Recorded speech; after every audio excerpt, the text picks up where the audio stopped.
그러니까 고유정이 안 걸렸을 때의 경우를 생각하고 거기에 그치지 않고 걸렸을 때는 뭐라고 얘기할까? 그렇죠. 그리고 나서 이것도 안 될 때는 아까 최진영 변호사 얘기처럼 양형에까지 생각을 했다. 이미 살인을 저지르기 전에 그런 생각까지 마쳤다. 그래서 어쩌면 지금 이 고유정이 경찰에서 조사를 받는 표정도 평온했던 게 나는 준비가 다 돼 있다. 그렇죠. 라는 심정을 고유정이 갖고 있다.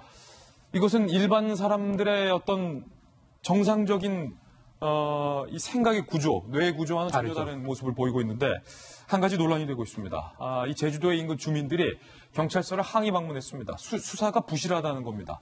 그런데 오늘 여러 매체에서 이 경찰의 수사가 고유정의 어떤 행동에 놀아났다라는 지적도 제기되고 있는데 그 부분도 함께 살펴보시죠.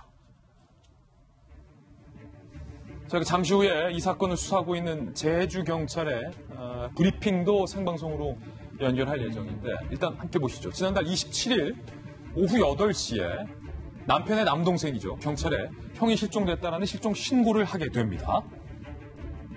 실종 신고가 먼저였고 당일 오후 11시 실종 신고를 받은 경찰이 고유정과 최초 통화를 했다는 거예요. 그런데 정작 실종 신고를 한 남동생에게 고유정과의 어떤 그 거짓 진술 내용을 전달하지 않았다는 거예요. 만약에 경찰이 남동생에게 고유정과 통화를 했는데 형수와 통화를 했는데 이런 내용을 하더래요 라고 사실 확인만 했더라도 저때 고유정이 뭔가 거짓말하고 있었다는 것을 경찰이 인지를 할 수 있었을 부분이라는 거죠.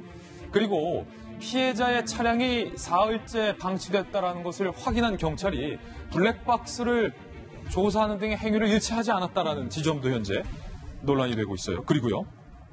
지난달 27일 밤에서 다음날 오후 1시까지 피해자의 휴대전화, 그러니까 남편의 휴대전화의 마지막 신호 장소를 기점으로 남편의 실종을 찾기 위해서 지금 그 장소를 수색했던데 알고 봤더니 그 마지막 신호도 조금 전에 보여드렸다. 고유정이 조작한 문자 메시지를 발송한 측이었다. 헛 수색을 했다는 거죠. 그 사이 고유정은 유유히 제주도를 빠져나갑니다. 결국 고유정의 말 한마디, 고유정의 행동 한마디가 경찰의 수사를 통째로 송두리째 뒤흔들었다는 거예요. 그 사이에 빠져나간 고유정. 지난달 29일 결국 유족이 직접 고유정이 홀로 펜션을 빠져나가는 CCTV도 확보하고 나서 그제서야 경찰이 본격 수사하는 모습을 보여서 현재 논란이 되고 있는데 박용진 의원님, 확실히 고유정에게 뭔가 좀 흔들리는 경찰이에요?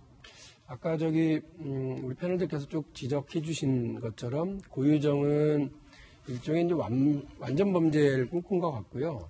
또 본인이 계획적인 살인을 하고 그것을 감추기 위한 여러 가지 장치들도 또 이렇게 동원을 했어요. 그리고 행여 경찰의 이 범죄가 드러날 경우에 자기 방어 논리까지 구축을 하고 그것을 실행을 하기까지 했습니다. 이렇게 그 살인자의 범행에는 여러 치밀한 사전 계획과 또 치밀한 행동들이 이렇게 수반이 됐는데 이에 비해서 이 범죄 행위를 수사해야 되는 경찰은 상당히 느림보. 그리고 그 장치에 살인자가 만들어놓은 범죄자가 만들어놓은 장치에 다 걸려드는 그야말로 부비트랩에 걸려드는 이런 모습을 보이고 있는 거죠. 네.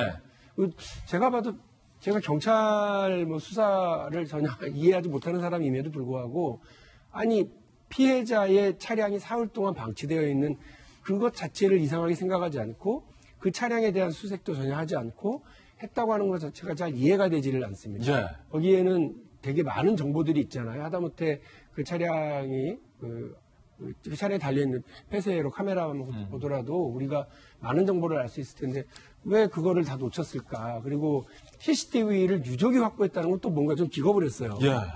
그 만난 장소이기 때문에 거기에서 무슨 많은 단서가 있을 텐데 유가족이 직접 그 CCTV를 이렇게 확보했다고 하는 얘기는 너무나 황당한 겁니다.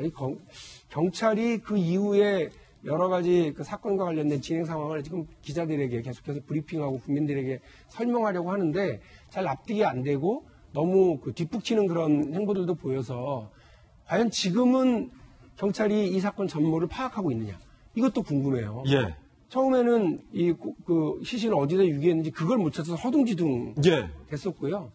그리고 이제 나중에 결국 그 알아내서 경기도까지 김포까지 가가지고 뭐 시신의 일부를 찾았다고는 하는데 그것조차도 이미 다 그 훼손 그리고 소각 이후라서 본인 건지 아닌지 DNA 확보할 수 있을지 모르겠다라고 하는 참 듣기에 난감한 이런 얘기들만 늘어놓는 브리핑을 들으면서 우리 수사력이 이렇게 해서 되겠나. 예. 그 고유정이라고 하는 살인자에게 이렇게 놀아놨어야 되겠나라고 하는 우려를 갖는 국민들이 많으실 것 같습니다. 그래서 제주 주민들이 지금 제주 경찰서에 항의 방문하는 건데 사실은 제주도에서 제주 부지사를 하신 박정화 대변인이 여기 계신데 아니, 제주 경찰에 대한 아쉬움, 안타까움 좀 아니 유가족들의 마음을 생각해 보면 얼마나 이게 원통할 일이에요. CCTV까지 본인들이 찾아다 주니까 수사하는. 좀 전에 박용진 의원 말씀하셨지만 사실은 굉장히 아쉬운 부분들이 많아요. 그러니까 그 범행이 최초에 이루어졌던 시점이 25일인 걸로 추정이 되고 그 다음에 그 유가족의 신고가 27일 저녁 있었고 이 고유정이 제주를 떠난 게 29일인 거예요. 28일. 예.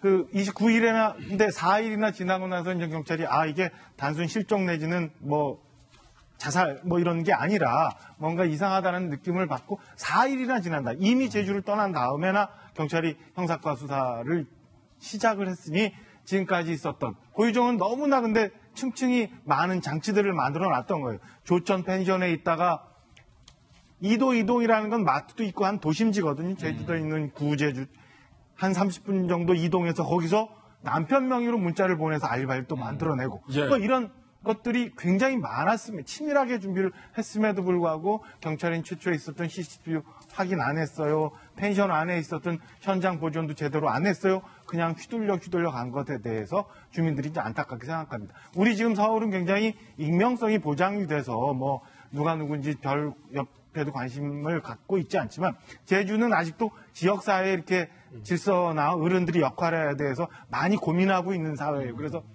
유가족과 전혀 관계없는 제주도민들이 저렇게 나와서 우리 동네 이렇게 이상한 소문 만든 수사 왜 경찰 제대로 못하느냐라고 안타까운 소리를 저렇게 할 정도로 제주경찰이 지금 욕을 먹고 있고 제주 사회에 대해서 많이 어른들이 걱정을 하고 있는 그런 상황입니다. 예. 잠시 후에 제주 경찰의 어떤 수사 결과 내용이 나오면 저희가 또 속보 자막으로서 여러분께 전달해 드리겠습니다.